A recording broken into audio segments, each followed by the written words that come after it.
pressure water system armed. T-minus 10, 9, 8, 7, 6, 4, 3, 2, 1, and liftoff on Spaceship.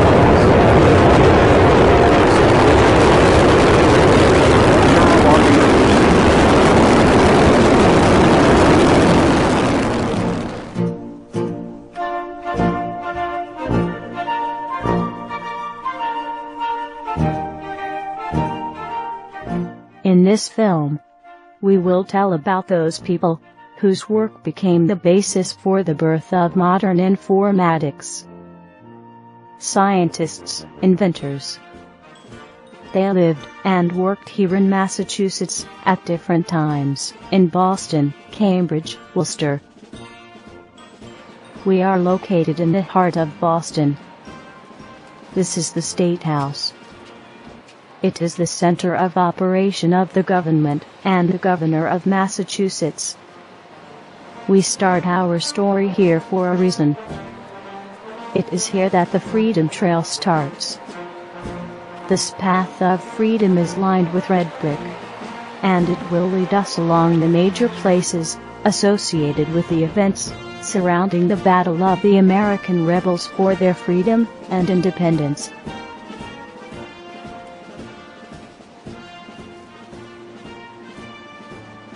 If we follow along this route, we will see many of places associated with the history of the American Revolution. From this very balcony, the Declaration of Independence was made public for the first time. And this is the first U.S. Navy warship bearing the proud name USS Constitution. The Freedom Trail ends here, near the Bunker Hill Monument, which was established in memory of a decisive battle with the British troops. Well, for us, this is the starting point of our journey. It is from here that we would like to start our discussion about engineers and scientists who changed the face of the modern world. It was precisely here, in this small area of Boston, called Charlestown, where was born, lived, and worked for the famous inventor, Samuel Morse. Yes, exactly the same Morse whose famous alphabet is known all around the world. The house where he lived is around here somewhere, on Main Street. Today it houses a cooperative bank. Assistant Vice President of the bank, Tom Coots, has kindly agreed to answer our questions. Samuel Morse was he was an inventor, a number of different things, but he invented what we now call Morse code. This was also the first building that was rebuilt after the British had burnt down Charlestown, Battle of Bunker Hill. This was the home of Captain Robert Ball Eddies. This was his mansion, and it was the first house that was built after the British burned down the town in 1775 after the Battle of Bunker Hill. Also in the upstairs apartment, the birthplace of Samuel Finley Breeze Morse, who invented the electric telegraph. Yes. 1791. Yes, you know, he was Yes. His father was a cartographer, loved making maps, right. And he had a lot of the gifts and talents, yes. But he was best known, of course, for the Morse code and the telegraph. Tom, thank you very much. My pleasure. In this way, Morse was also a pretty famous artist. His paintings can be found in the New York Metropolitan Museum, the Smithsonian Museum in Washington, and in the Paris Louvre. But international fame was brought to Morse by the telegraph, which he invented in 1844.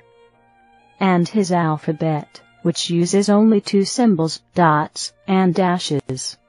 With this, it became possible to transmit data over the wire. And the first sentence transmitted by Morse telegraph was this: "What has God wrought?" Just imagine how many lives were saved thanks to the famous Morse code.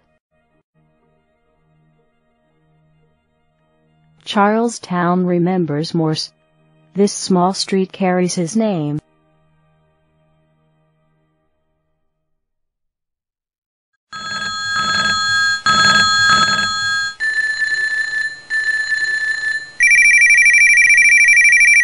it is impossible to imagine life today without means of communication. And the device in the forefront is, of course, the phone. 30 years passed since the invention of the telegraph.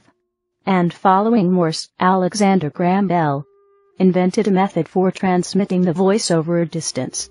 Here, in the heart of Boston, in a small 5-story building, Bell equipped a laboratory and workshop. One summer day, while on duty in the attic, Bell distinctly heard a noise from the basement through the headphones he was wearing. It was the first audio signal to ever be transmitted over a wire. And it happened here, in June of 1875.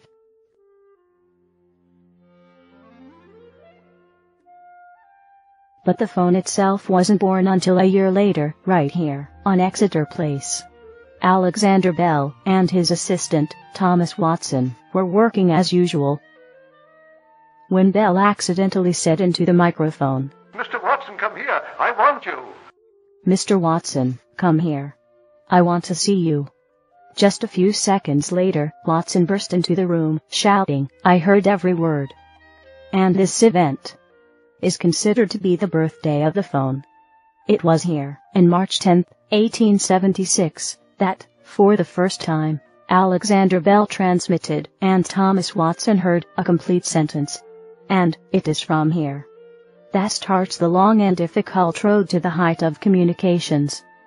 The ability to not only hear and exchange information, but to see each other over distances.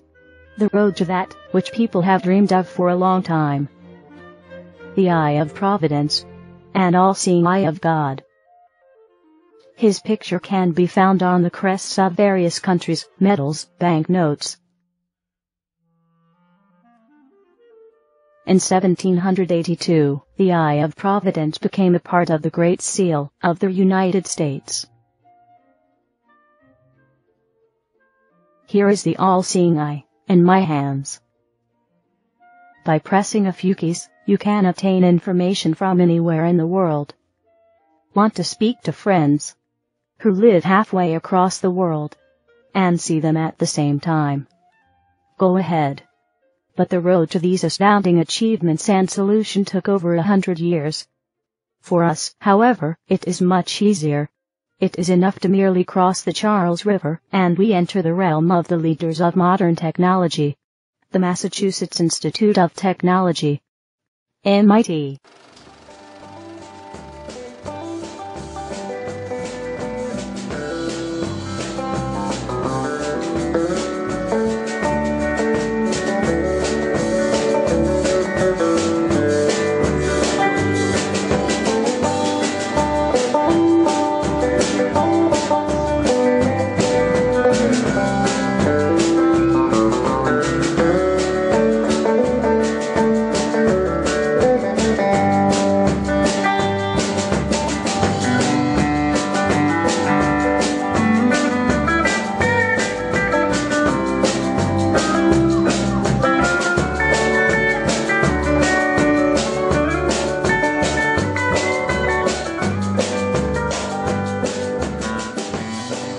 Much can be said about MIT.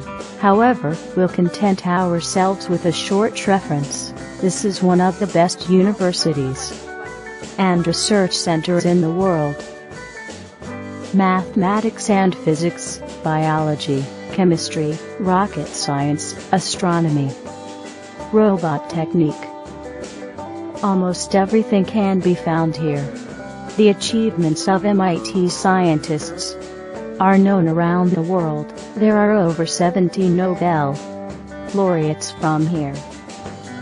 And, since we came here to take a look at our heroes, the pioneers of informatics, we will start our story with the famous engineer and inventor, Vannevar Bush. In the history of American science, the man's name occupies a place of honor. Vannevar Bush was an outstanding scientist, engineer, and organizer. He was also one of the most brilliant instrumentation inventors ever known to America. Vannevar Bush established the United States National Science Foundation Bush was a professor and vice president of MIT. The inventions and developments of Vannevar Bush played a significant role in World War II. But his main achievement is considered to be the first analog computer, developed in 1935. At first glance, simple device, was a computer in the modern sense of the word. Vannevar Bush produced a plethora of scientists, engineers, and designers. The most famous among them was Claude Shannon, the creator of the mathematical theory of information. The present time is the age of communication and control. These are the words of Norbert Wiener, the founder of the control theory. Wiener wrote that society can only be understood through a study of the messages and the communication facilities which belong to it, and that in the future development of these messages and communication facilities, messages between man and machines, between machines and man, and between machine and machine, are destined to play an ever-increasing part. Today, this is clear to everyone. But let's not forget that for the first time these provisions were drafted in the last century. Wiener was a brilliant mathematician. At 19, he was already teaching at the MIT Department of Mathematics, of which he later became the head. But his greatest achievement has been, and still remains, a book published in 1948, an unsurpassed work titled Cybernetics, or Control and Communication, in the Animal and the Machine. But let us return to Shannon and his theory of information. So, the message. When dealing with banks, store payments, flight processing, travel, a person deals with the transfer of messages via communication channels. And every time we must always be 100% certain that the necessary data will be transmitted quickly, without distortion, and through secure channels. This is the essence of the fundamental provisions of the famous theory of Shannon, which shows how to achieve this. In addition, Shannon mathematically described the analog computer of Vannevar Bush, and was the first to connect the mathematical logic of George Boole, developed almost 100 years ago, with switching circuits. And these discoveries of Shannon are the basis of internal organization and logical structure of digital computers. Here, in Cambridge, just a few blocks from MIT, is the world-renowned, and recognized as one of the best in the world, Harvard University. It was here, in 1944, that a team of scientists and engineers, under the direction of Professor Howard Aiken, created the first digital computer. This was the famous Harvard Mark I, which started the era of digital computers. Just imagine, more than 15 feet long, about 3 meters in height, and weighing 5 tons, 800 kilometers of cables with 3 million connections, 3,500 relays, 35,000 connections, more than 2,000 counters, about 1,500 switches. And the first generation of programmers grew up working on that machine. With a boat here and a boat there and a boat for Stevenson everywhere. For if it's good for Mac, you see, it's good for you and it's good for me. All America loves that farm, Fort Stevenson today. The triumph of computers began after 1952, when presidential elections were held. Despite the fact that all the polls predicted a victory for the Democratic candidate Stevenson, programmers, using the first commercial computer called Univoc, said that the Republican candidate Eisenhower will win, which was what in fact happened. Since then, the first in the United States, and then in other developed countries of the world. Several generations of digital computers were created, ranging from large and powerful computing systems to compact personal laptops. Now, let us return to the chief work of Norbert Wiener. If messages can be exchanged between living organisms, why can they not be exchanged between machines? Especially since the basis for their construction is logic. Thus the idea of combining computers was born. First with each other, and into a more general intercomputer network. This brings us to the Internet. Going back to MIT. The founder of the Internet was Joseph Licklider. In 1962, while working at the Lincoln Laboratories at MIT, Licklider first presented the concept of the future Internet in his publication called Online Man-Computer Communication. Graphic image sharing, banking, online shopping. Licklider even predicted the possibility of allocating tasks to different computers operating in a global network. Working under his supervision on a project to combine military computer systems, the company BBN, which was founded by two MIT professors, Richard Bolt and Leo Beranek, as well as a student Robert Newman, practically implemented the concept of a distributed network, developed the principles of communication, communication protocols, and email. All that is now the Internet, modems and routers, and communication protocols, it all started here. In Cambridge, at the BBN company.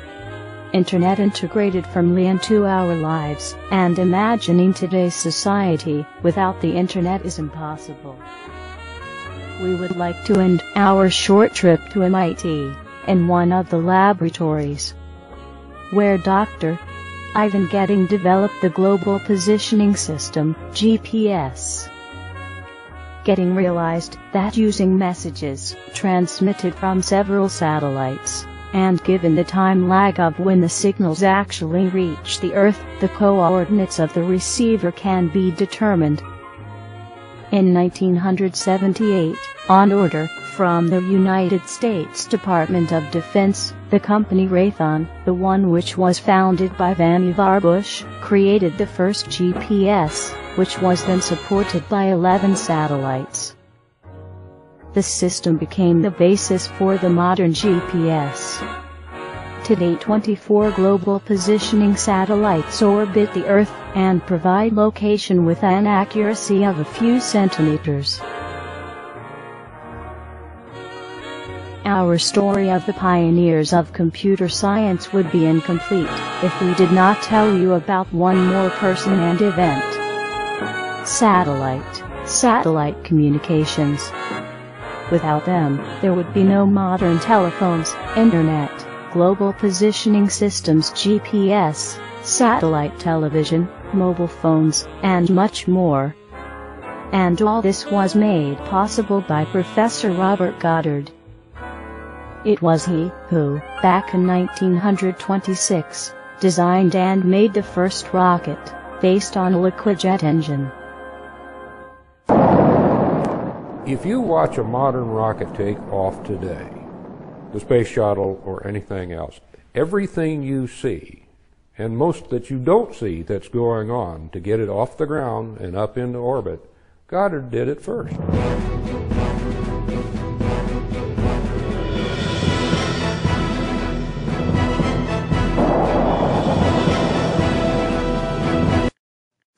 Today all the spacecrafts lift off with that same engine, the first of which was developed by Goddard.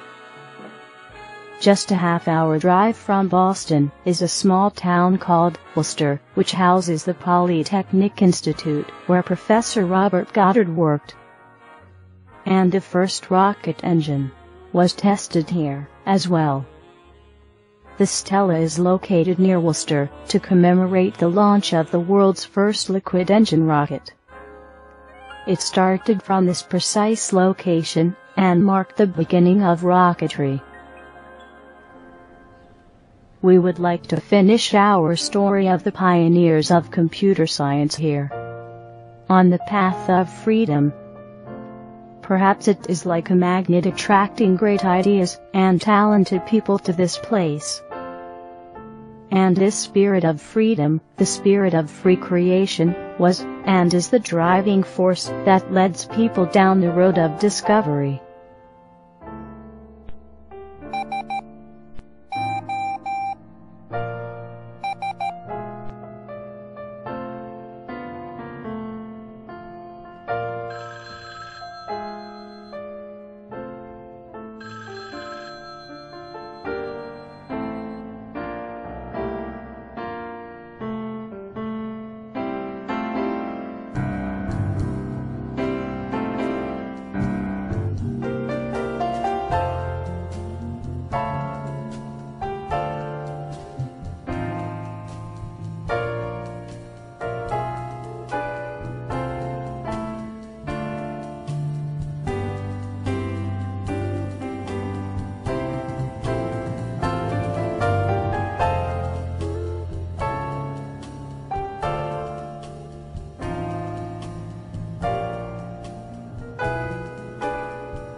Liftoff of Space Shuttle Alliance.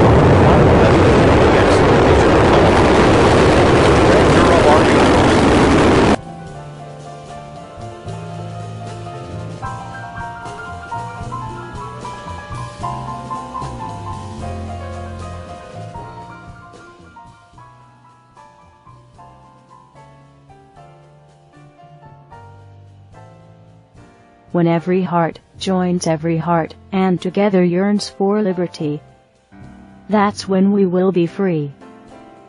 When every hand joins every hand, and together molds our destiny, that's when we will be free.